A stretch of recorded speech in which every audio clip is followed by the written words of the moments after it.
Do you really need a business plan? Do you really want to make the transition from mission to business? Do you want to create a business that you love? Well, today I'll be tackling part 2 of creating a business plan. So stay tuned.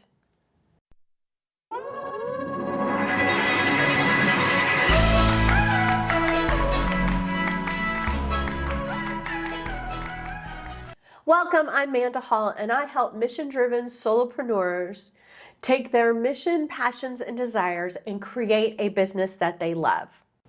A business plan should be a fun experience.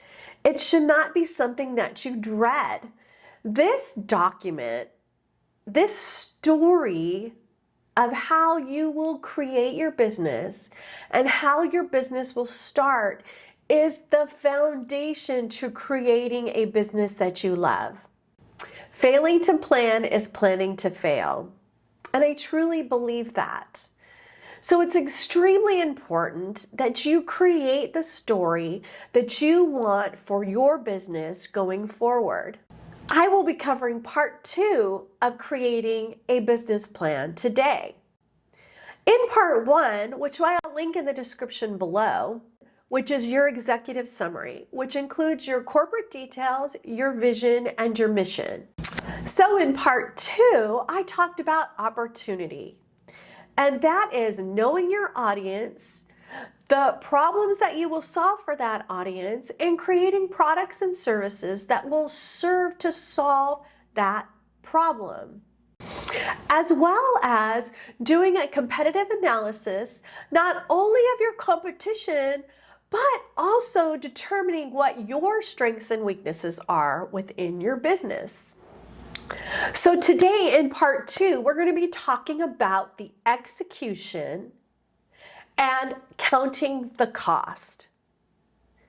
So first, we're going to talk about executing the mission, the vision, the analysis that you put in place in part 1, and actually creating a plan of action that is specifically centered around marketing.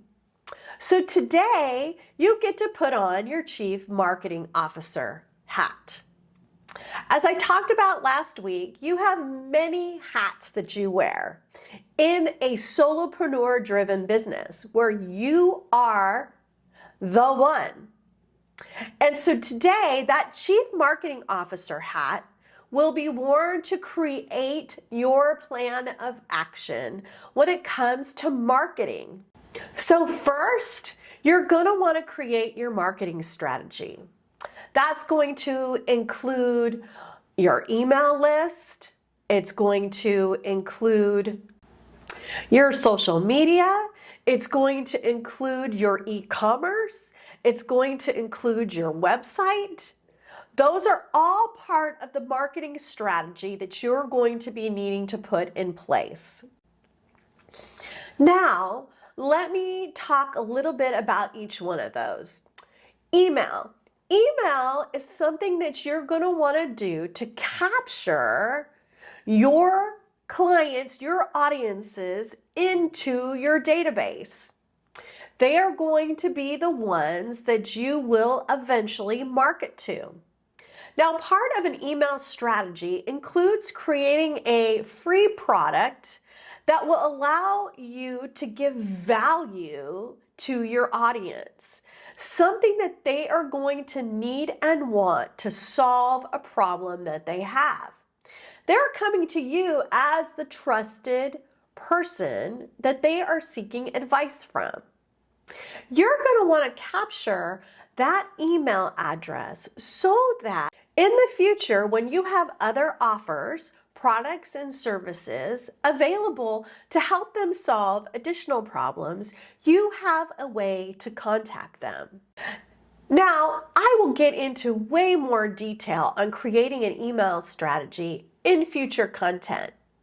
But for today, we're going to keep it as an overview. Then you're also going to want to secure your social media handles. Depending on what the name of your business is, or even if you're branding yourself, you want to make sure you have your name secured for your social media. Now, I'm a big proponent of leverage and leveraging your social media, and that is part of knowing where your audience hangs out. Now, some of you, your audience may hang out on Facebook, they may hang out on Instagram. Some of you might have your audience hanging out on LinkedIn. Some may have TikTok as your audience. It's knowing where your social media presence is and really focusing and harnessing and leveraging yourself, your content to that particular audience. It will make your life as a solopreneur much easier. Now, the great thing is there are several different tools that you can use to help you leverage your time effectively between social media platforms. And that will also be covered in future content. But again, just keeping an overview look. Also, your website.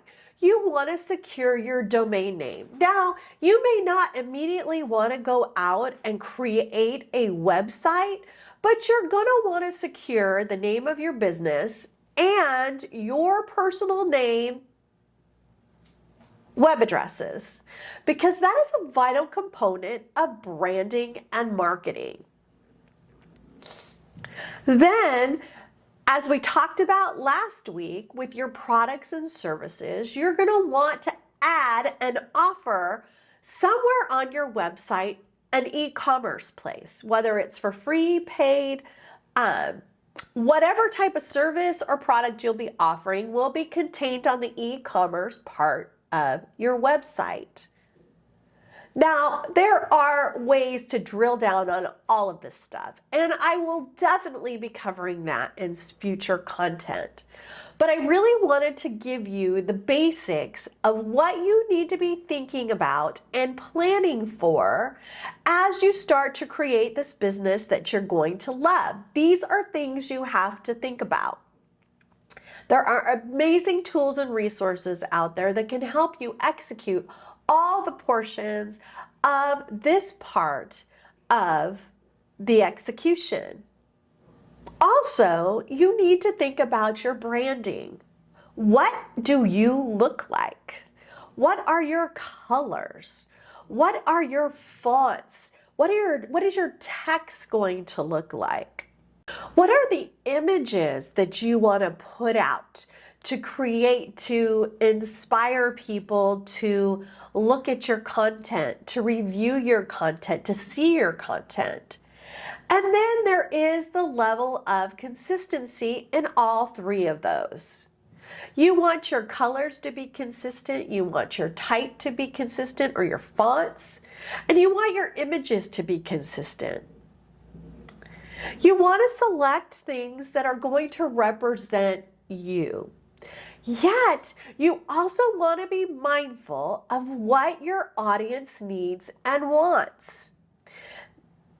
What you want and what they want might be two different things. So that's part of what we talked about in the first part of creating a business plan, and that is knowing your audience.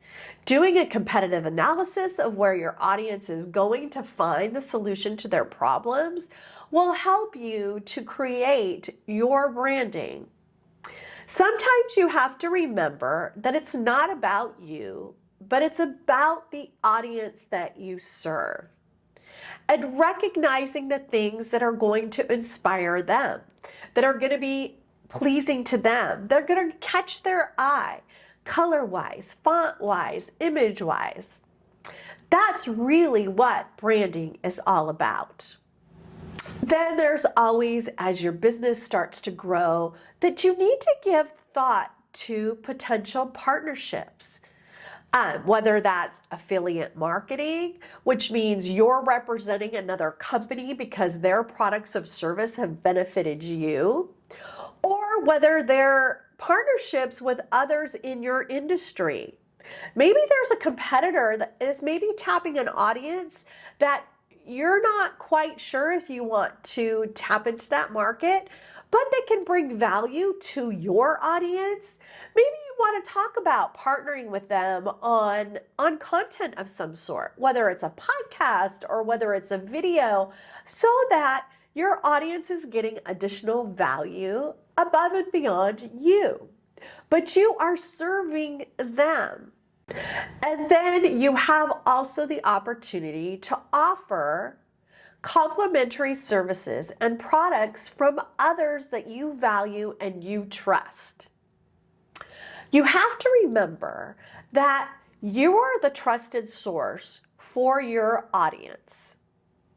And just because you add complementary services or products to your availability, to your wealth of information that you're giving to your audience, doesn't mean that they're going to abandon you, that they're going to jump ship to any competitor that might be offering something that you're not.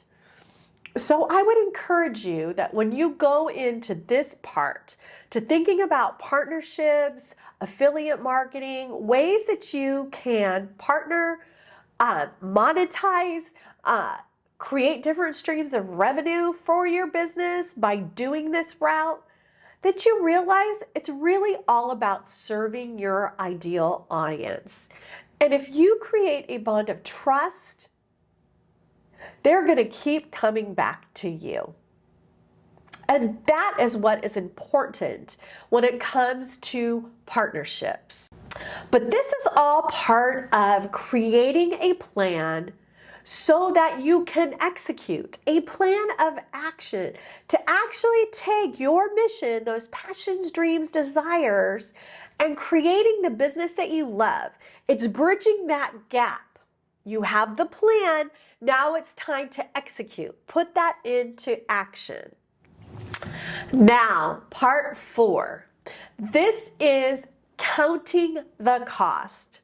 This is where you get an opportunity to put that CFO hat on, that Chief Financial Officer hat.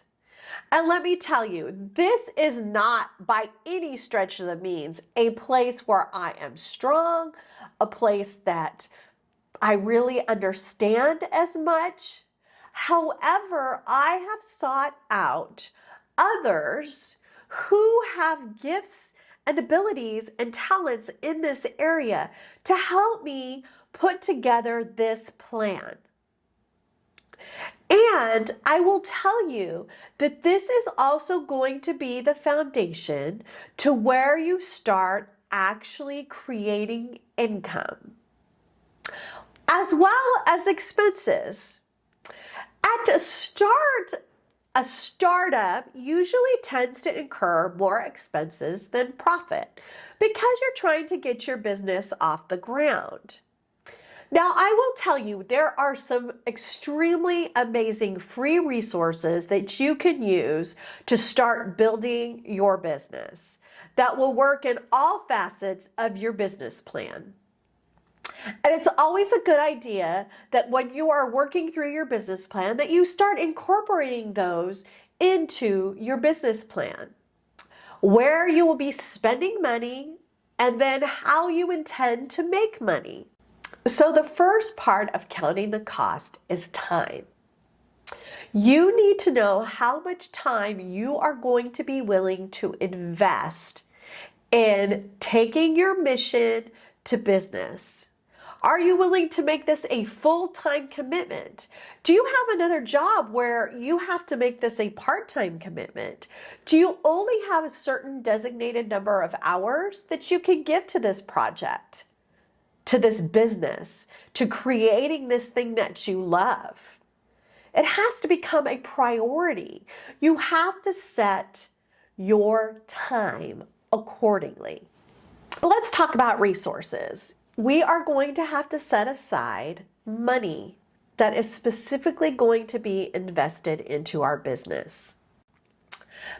Those are resources that are going to need to be thought of for future things, which now leads you to creating a budget. Where are you going to use those resources? financially and investing in your business? You need to set a budget that allows you to see where potential things need to be bought, things need to be done, where expenses are going to need to be paid for investing in your business. For example, if you're going to create a website, you're going to need to know how much you're going to need to budget each month for hosting. You'll need to know how much you need to set aside for your name renewal, for your domain renewals every year. Or if you've set aside for a 3 to 5 year domain, okay, we need to build into our budget for the next 5 years money that's going to be invested into renewing our domain names. You're gonna eventually want to plan for investing in additional things that are going to up your marketing skills, that you're going to need to invest in you. So those are things that need to be thought about before you even start your business, because these are things that are going to require a financial investment, not only your time, but your financial resources. And so creating and setting a budget is an important part of the process, because you need to know where your money is going. On a monthly, a quarterly, a yearly basis, you need to know. You need to have that chief financial officer hat on. Now, part of creating a budget is also being able to forecast where you might have additional expenses, but also this comes into when you could potentially be creating products and services that will create an income for you. Now, your first year budget might be heavily weighed in expenses. However, you may have a problem that you are solving that will immediately start bringing in income for you. That is amazing. My experience as a solopreneur is usually you have to make a little bit of a financial investment up front and start building in order to start then making a profit. And that tends to be a traditional model within the brick and mortar business, within most business setups, startups, there is a time where there are expenses being out where there is no profit being made. However, like I shared before, as you are starting, there are plenty of free resources that can get you going. But when we talk about forecasting, we're thinking about where we're going to need those additional investments in the future. Maybe we need to think about the time that we're going to need to spend. Maybe we're going to need to think about the products and services that we're going to offer in order to solve our audience's problems.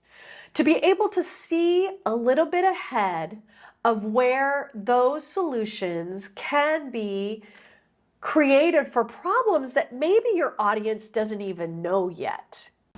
This is also where you need to think about investing in you. What trainings are you going to attend? Do you think you're going to need video editing training? Is that a place you think you want to hire out? Well, that needs to be also built into your forecasting. Are you going to invest in ways that you can get better? Ways that you can improve your content? Ways that can really help your audience solve their problems, whether that's additional training in you. Then that also comes down to thinking about your profit and loss, or as you will hear, your P&L. This is where forecasting helps you to see what level of income you're going to need to create to offset expenses so that you have a net income, so that you're actually making money. This is where this starts to become a business that you love. There is a labor of love that goes into creating this. There is work. There is sweat. There is tears that go into creating the plan that you have laid out. Not only seeing short term, but long term. And being able to forecast where you will see income, expenses, problems, solutions for the future of your business. Then we can't forget about our risk assessment. Just like we did a competitive analysis of our competition, we also need to know the risks of income coming in or not coming in, profit versus loss, seeing the near term versus the long term, and really being able to assess that. And that is what the Chief Financial Officer does. Now, I know that with all the hats that we've talked about with creating your business plan, from taking your mission to business, is a ton. You wear a ton of hats. But I want to share with you one extra thing that I think will help you to create a plan that will lead you to success. Failing to plan is planning to fail. And I don't want you to fail. I want you to experience success. I want you to see that the audience that is out there waiting for you will be blessed by what solutions you will have for their problems. And in blessing others, you will be blessed in return. So, I really highly recommend that if there is any area of the business plan, whether it's part 1, part 2, part 3, part 4, so whether it's the executive summary, whether it's the opportunities, whether it is the execution part, or whether it's the financial piece or the counting the cost piece, that you seek out professionals. You seek out people you trust to help you formulate a plan that is going to lead you to success, that is going to help you take that mission that you have been given and create a business that you love. And that only happens when you are willing to put yourself out there, when you are willing to take yourself and ask for help, ask for advice. There are people within your sphere of influence that would be more than happy to answer any questions that you would have. I hope that I become one of those trusted people for you. Now, I would really love for you to leave in the comment section any question that you have regarding any of the areas that I have covered in part 1 or part 2 of creating a business plan.